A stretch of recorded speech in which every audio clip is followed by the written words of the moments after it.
സമൂഹത്തെ നിരന്തരം മാറ്റിമറിച്ചുകൊണ്ട് മാത്രമേ നമുക്ക് മുന്നോട്ട് പോകാൻ കഴിയൂ എന്നാണല്ലോ പറയുന്നത്.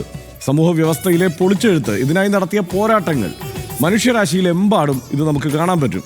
മിക്ക വിപ്ലവങ്ങളും പരാജയപ്പെട്ടതാണ് എന്നതാണ് ഒരു ദുഃഖസത്യം. പക്ഷേ ഈ വിപ്ലവ ശ്രമങ്ങൾ തുടർന്നുകൊണ്ടേയിരിക്കുന്നു. ഏറ്റവും കാൽപ്പനികമായ വിപ്ലവ സ്വപ്നം മനസ്സിൽ കൊണ്ടു നടക്കുന്നവരാണ് കമ്മ്യൂണിസ്റ്റുകാർ. അങ്ങനെയാണല്ലോ പറയാറ്. ഇന്ന് CPIM-ന്റെ ചരിത്രപ്രധാനമായ പാർട്ടി കോൺഗ്രസ് തുടങ്ങുന്ന ദിവസമായതിനാൽ വ്ളാഡിമിർ ലെനിൻ്റെ ഒരു വാചകത്തോടെ തന്നെ തുടങ്ങാം. Give me just 1 generation of youth and I will transform the whole world. എനിക്ക് യുവതയുടെ ഒരു തലമുറയെ തരൂ, ഞാൻ ഈ ലോകത്തെ മാറ്റിമറിക്കാം എന്നാണ് അന്ന് ലെനിൻ പറഞ്ഞത്. ആ ലെനിൻ്റെ ശ്രമം ഒരു പരിധിവരെ ആ ഘട്ടത്തിൽ വിജയിച്ചു.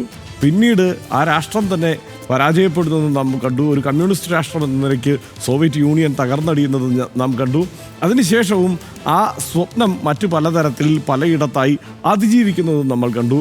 ഇന്ത്യൻ സാഹചര്യത്തിലേക്ക് വന്നാൽ ഇവിടെ ജനകീയ ജനാധിപത്യ വിപ്ലവം എന്നൊക്കെയുള്ള സ്വപ്നത്തിലാണ് കമ്മ്യൂണിസ്റ്റുകൾ നിൽക്കുന്നത്. ആ സ്വപ്നത്തിന് വേണ്ടിയുള്ള പരിശ്രമത്തിലാണ്, നിരന്തര പരിശ്രമത്തിലാണ് അവർ ഏതാണ്ട് 100 വർഷങ്ങളായി.